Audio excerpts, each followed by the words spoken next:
Vous êtes aujourd'hui la force la plus importante de notre pays. Par votre nombre, par votre énergie, mais surtout parce que vous êtes en mesure d'accomplir. Cette conférence se tient au moment où la conscience universelle est profondément bouleversée par la situation insoutenable à Gaza. Une situation qui a dépassé toutes les limites. Nous assistons à une tragédie indescriptible, aux allures d'un nettoyage ethnique. Devant tant d'inhumanité, se taire, ne pas agir, ce n'est pas une option. Ce serait même une complicité passive.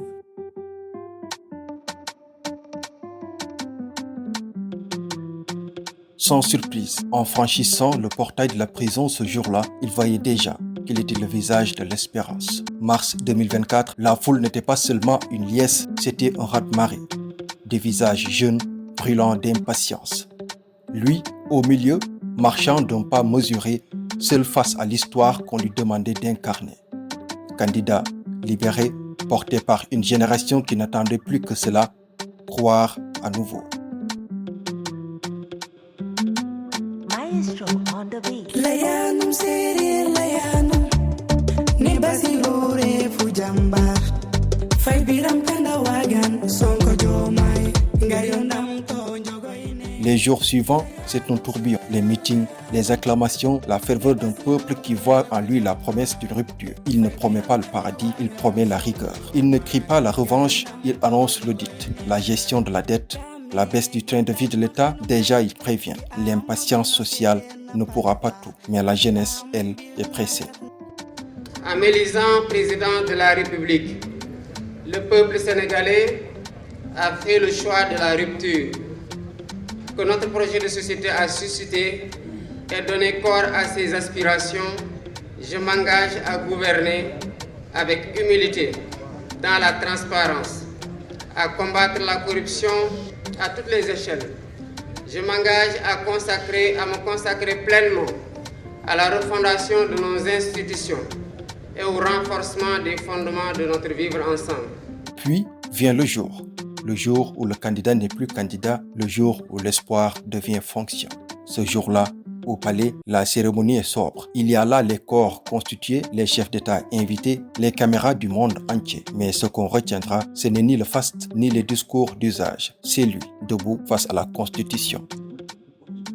Devant Dieu et devant la nation sénégalaise, je jure de remplir fidèlement la charge de président de la République du Sénégal, d'observer comme de faire observer scrupuleusement les dispositions de la Constitution et des lois, de consacrer toutes mes forces à défendre les institutions constitutionnelles, l'intégrité du territoire, l'indépendance nationale et de ne ménager enfin aucun effort pour la réalisation de l'unité africaine. C'est de là que tout commence, de ce serment, de cette main levée, de ce moment où la promesse devient chantier. Car ce qu'il faut comprendre, ce qu'il faut voir au-delà des écrans et des polémiques, c'est que ces 2 années n'ont pas été vaines. Non, elles n'ont pas livré le paradis en kit. Personne ne l'avait promis, mais elles ont fait quelque chose de plus rare, de plus souterrain, de plus fondamental.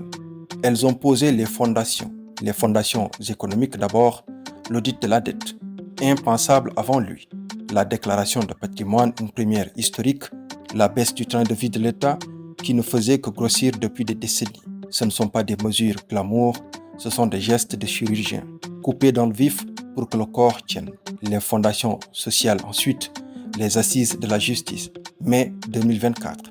450 professionnels du droit réunis pour réparer ce qui a trop longtemps blessé, 10 recommandations phares qui dessinent une justice enfin indépendante. Une cour constitutionnelle plus autonome, un juge des libertés, la fin des détentions abusives.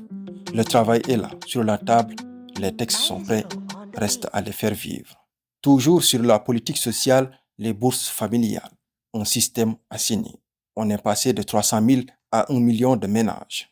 Les fondations politiques enfin, le dialogue national, mai 2025, 700 participants, 15 000 citoyens connectés sur les libertés et les droits humains, 100% de consensus. Sur le processus électoral, 94%, une loi sur les lanceurs d'alerte adoptée. L'OFNAC renforcé, des outils pour dire la vérité quand avant on l'étouffait. Et puis, il y a ce jour, septembre 2025, New York, l'ONU. Il ne parle plus comme le président du Sénégal, il parle au nom de la dignité bafouée, du deux poids deux mesures, de la loi du plus fort qu'il refuse. Dans la salle, le silence est celui de la sidération. Pendant quelques minutes, le Sénégal incarne la conscience du monde. Mais la fondation, ce n'est pas que la voix portée haut, c'est aussi ce qui au pays reste à bâtir. Il ne s'agit pas ici de choisir un camp contre un autre, mais de défendre la vie, de faire entendre la voix de la raison et du droit, et de préserver ce qui fait notre humanité commune, la capacité d'empathie, de justice et de solidarité. Il est temps de prendre des mesures concrètes pour la création d'un État palestinien viable. Je vous remercie. L'indice de perception de la corruption reste dans la zone rouge. La société civile le dit en décembre, l'essentiel des conclusions des assises de la justice n'est pas encore appliqué. Alors, 2 ans après, qu'avons-nous sous les yeux? Pas un bilan triomphaliste, pas une œuvre achevée, des fondations. Des fondations économiques, sociales, politiques. Des assises posées pierre par pierre, là où il n'y avait que du sable. Un État qui a commencé à se réformer en profondeur, une voie qui porte loin et des chantiers immenses encore ouverts. Nous ne devons pas oublier les affaires civiles, dont la matière commerciale constitue une composante majeure. Le droit du travail et le contentieux administratif. Autant de domaines dont la prise en charge conditionne le fonctionnement de la justice. Le projet Diomaye n'est pas une promesse tenue, c'est une promesse en train de se faire. 2 ans pour poser la rupture, elle n'est pas dans les mots, elle est dans ce travail souterrain, patient, parfois invisible, qui prépare un Sénégal debout. Et dans cette fondation-là, discrète mais solide, commence vraiment l'histoire.